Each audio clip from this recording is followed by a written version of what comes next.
Señoras y señores, bienvenidos al canal de podcast de la Fundación Rafael del Pino. Soy Andrés Betancor, catedrático de Derecho Administrativo y director del programa Instituciones del Estado Democrático de Derecho de la Fundación Rafael del Pino. El objetivo de esta iniciativa es contribuir a la mejora de la calidad de nuestras instituciones como condición o requisito para la mejora de nuestro Estado Democrático de Derecho. Malas instituciones, mala democracia y peores libertades. Hoy vamos a dialogar con Alfonso Cuenca, letrado de las Cortes Generales y director del Servicio de Estudios del Congreso de los Diputados sobre el derecho parlamentario. Bienvenido, Alfonso. ¿Cómo estás? Muchas gracias. Gracias Encantado.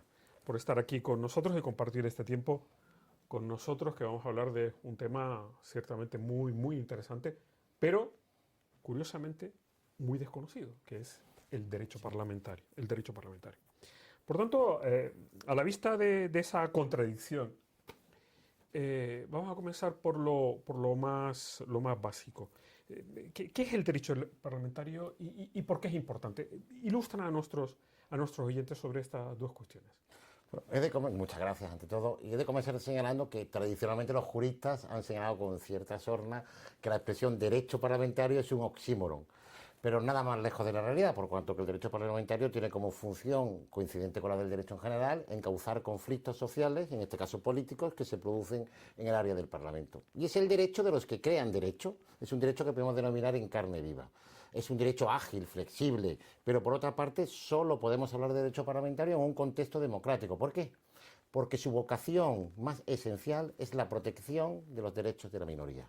Sin esa protección no existe verdadera democracia, como nos recordó hace ya muchos años el maestro Bourdieu. Ese es un aspecto que me parece muy interesante, que tú destacas en tu ponencia, que es la protección de las minorías. ¿Por qué? ¿Por qué este aspecto? Porque en cierta medida hay una interpretación, digamos, simplista, pero políticamente muy exitosa, que asocia la democracia con la mayoría, ¿no? El principio mayoritario, ¿no? En cambio, tú sí que subrayas el aspecto de que el derecho es la protección de la minoría y eso es democrático. Esa relación entre la protección de las minorías, el principio democrático, el derecho parlamentario. Es muy interesante lo que apuntas, Andrés. Bueno, como he dicho, la vocación esencial del derecho parlamentario, porque la democracia no es solamente votar cada 4 años, como señalaba la doctrina, es que se garanticen las condiciones para que la minoría de hoy pueda, si así lo quiere el elector del futuro, convertirse en mayoría del mañana. Y ese es un aspecto absolutamente esencial. Y el derecho parlamentario, en cuanto que es un derecho esencialmente procedimental, tiene como vocación principal, y eso hay que tener clara la conciencia, y es su razón de ser de los parlamentos de la actualidad, la protección de la minoría. Y eso se ve, por ejemplo, en el procedimiento legislativo. ¿Por qué existe todavía la reserva de ley? Como tú bien sabes. Porque hay una serie de normas, las más importantes, en donde, en su proceso de elaboración, ha de haber un contraste público de opiniones, y esto es muy importante, entre mayoría y minoría, aunque finalmente decida la mayoría, pero la minoría ha de hacer oír sus opiniones. Perfecto, porque yo creo que estamos en una fase, tú lo dices muy bien en la ponencia, que es el conflicto entre el principio mayoritario y el principio constitucional. Principio constitucional, ¿no? La idea de que la mayoría, por ser mayoría, no puede atropellar los derechos de la minoría, ¿no? Y eso se traduce en eso, el derecho parlamentario de determinaciones, reglas, requisitos. Pero al mismo tiempo tú subrayas un aspecto que es para los juristas un poco sorprendente, y es esa capacidad que tienen los actores de suspender la aplicación del derecho. Cuéntame eso, que es una cosa No, es muy interesante. Interesante, ¿no? No, pero lo que tú señalabas de la armonización entre el principio democrático y el principio constitucional y la primacía de este último. Es decir, tras los horrores previos a la Segunda Guerra Mundial, las democracias occidentales después de la Segunda Guerra Mundial son muy conscientes de que la mayoría no siempre va a poder hacerlo todo, sino que hay unas mínimas reglas del juego fijadas constitucionalmente que ni siquiera la mayoría va a poder sobrepasar. Eso por una parte. Y volviendo a tu segunda pregunta, el derecho parlamentario, como he dicho, es un derecho en carne viva. Estamos hablando de la política, que es la dinámica más dinámica de todas. Eso permite que si hay consentimiento de todos los afectados, unanimidad, se puede incluso suspender. Eso en los reglamentos españoles está contemplado tácitamente, implícitamente, pero por ejemplo en otros ordenamientos es muy común. Por ejemplo, en el derecho parlamentario norteamericano se le llama waives the rules, es decir, decirle adiós a las normas, y se suspenden por unanimidad de todos los afectados. Eso es muy típico del Senado estadounidense. Sí. Pero aquí entramos en otra dimensión que también ciertamente es relevante, que es el derecho de los parlamentarios, ¿no? El derecho de los parlamentarios. Yo creo que, claro, ese derecho el parlamentario, a su vez, que puede entrar en conflicto con el derecho de los diputados o senadores individualmente considerados, ese eventual conflicto, ¿cómo se salva? ¿Cómo se puede salvar? Sí. ¿Cómo se salva? Bueno, como tú sabes perfectamente, Andrés, hay unos órganos dentro de la Cámara encargados de aplicar y a la vez de velar por la correcta aplicación del derecho parlamentario, principalmente del reglamento, pero no solamente el reglamento, sino precedentes, etcétera, que en el caso del derecho parlamentario español son las mesas de las cámaras respectivas o en su caso de las comisiones. En principio ellos son los garantes del procedimiento, pero no debemos de desconocer que es un órgano que tiene facultades jurídicas, pero es de neta composición política. Exacto. Por eso, en el derecho español hay un último garante de ello, que no es otro sino el Tribunal Constitucional, a través de dos vías. El recurso de inconstitucionalidad en relación con el producto final más importante de los parlamentos, como son las leyes, y por otra parte el recurso de amparo que tú mencionabas para los supuestos en los que la mayoría o los órganos rectores, me da igual, vulneren derechos de los parlamentarios, ya sea en una contravención del reglamento, directamente de la Constitución, etcétera, se pueda acudir al Tribunal Constitucional mediante ese recurso de amparo. Recurso de amparo. Hablemos de los temas polémicos.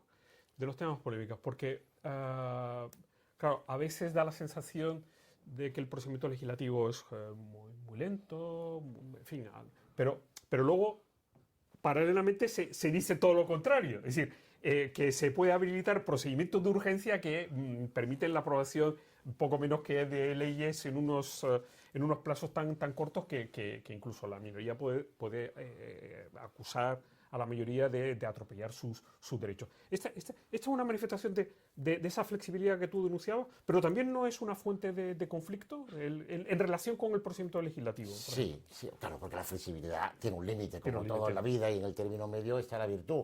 Y en los últimos años, no solamente en el Parlamento Español, pero singularmente en el Parlamento Español, se constata que hay una excesiva aceleración de los tiempos de tramitación parlamentarios y en concreto legislativos, ¿no? La legislación motorizada de la que hablaba Smith ha roto la barrera del sonido, vamos a decirlo así. Y doy un dato muy revelador. El procedimiento de urgencia, que está previsto en los reglamentos, con un uso limitado, en principio eso sería su virtualidad práctica, sin embargo, en la 12ª y 14ª legislatura, esta última la recién concluida en el mes de mayo, se ha utilizado en un 64 y 52% de ocasiones respectivamente, es decir, más de la mitad de las iniciativas legislativas tramitadas en las cámaras han sido tramitadas por un procedimiento de urgencia. ¿Y esto en comparación con la anterior legislatura? Venía creciendo en los últimos años, pero eran porcentajes que podían estar en el 8, en el 9, en el 10, Hemos etcétera. pasado del 8 al 9 sí, a... Sí, aproximadamente sí. Hubo una entre medias, no tengo el mismo dato, de que estaba en el 30 y pico. Es cierto que a raíz del COVID, en la 14ª, sí, en los primeros tiempos tenían una explicación, pero bueno, esa situación de excepcionalidad ya ¿Y cómo caza esto, el procedimiento legislativo de urgencia o de extrema urgencia, con la utilización del decreto ley? Es decir, ¿no te parece...? Es curioso porque, y está muy bien visto lo que dice, porque además, según la doctrina del Constitucional, al decreto ley no se acudirá cuando existan procedimientos que puedan aprobar la medida necesaria en tiempo y forma. Exacto. El procedimiento de urgencia es uno de ellos. Entonces, ese incremento del procedimiento de urgencia lo que tendría que conllevar es una disminución del decreto ley, cuando precisamente se ha producido, sin embargo, todo lo contrario. Exacto. Por lo cual no deja de ser paradójico. Paradójico, sí. Esto es un aspecto de los temas conflictivos. El otro de los aspectos conflictivos se refiere a la organización y funcionamiento de las cámaras. ¿Cuáles son esos aspectos conflictivos? Bueno, las cámaras, las mesas califican todas las iniciativas, todos los escritos que se presentan en la Cámara y tienen, por lo tanto, dos tipos de funciones principales en relación con las competencias que tienen las cámaras, es decir, la de investigación, control, la legislativa, y también aspectos de carácter organizativo y de funcionamiento, a los que tú te referías. Bueno, y los aspectos más controvertidos en los últimos años están en la mente de todos. Por ejemplo, estoy pensando ahora en la constitución de grupos parlamentarios. Hemos visto una resolución hace pocas fechas en donde siempre ha sido controvertido el denominado préstamo de diputados o senadores para constituir grupos parlamentarios, y que hemos visto ya en los últimos tiempos que se admite el préstamo de porcentajes de votos. También, como no, en materia de acatamiento mediante juramento o promesa para adquirir la condición de diputado o de senador, se han utilizado fórmulas que han hecho dudar acerca de la verosimilitud, la fehaciencia de ese acatamiento, que por otra parte, sin embargo, el Tribunal Constitucional ha venido a validar en reciente sentencia. Tendríamos también, por ejemplo, la introducción de las lenguas cooficiales de las comunidades autónomas en el Congreso de los Diputados, que también ha sido objeto de controversia y creo que ha sido también impugnado, y ya veremos lo que señala el Tribunal Constitucional al respecto. Exacto.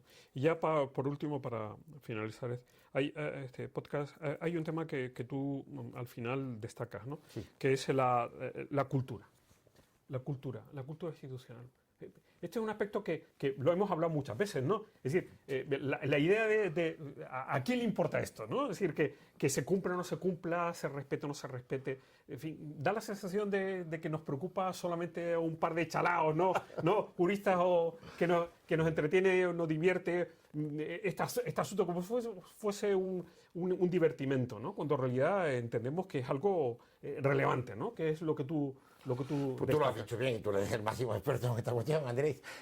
Es decir, se puede mejorar nuestra normativa a nivel de reglamentos, la jurisprudencia del Constitucional podría ser más precisa o de otro tipo en alguna cuestión, pero el aspecto esencial, no nos olvidemos, es un tema de cultura política e institucional. Exacto. Es un tema relativo al comportamiento de los actores políticos en juego. Exacto. La mayoría tiene que ser consciente de que la minoría tiene derecho a ser oída en cada momento del procedimiento, a que los procedimientos se tienen que tramitar en plazos razonables y también a que debe haber un contraste de opiniones y también un riesgo y una crítica y un coste político en relación con ello. Y la minoría también, por su parte, tiene que aceptar que es eso, que es minoría, que tiene una serie de derechos a ser escuchado y a plantear propuestas, pero que tampoco podrá impedir el impulso del procedimiento y la decisión final que en su caso tenga el Parlamento. Y creo que esta es una asignatura pendiente en los últimos años, como digo, no solamente en el escenario español, también en otros países, pero también muy particularmente en nuestras cámaras. Nuestro.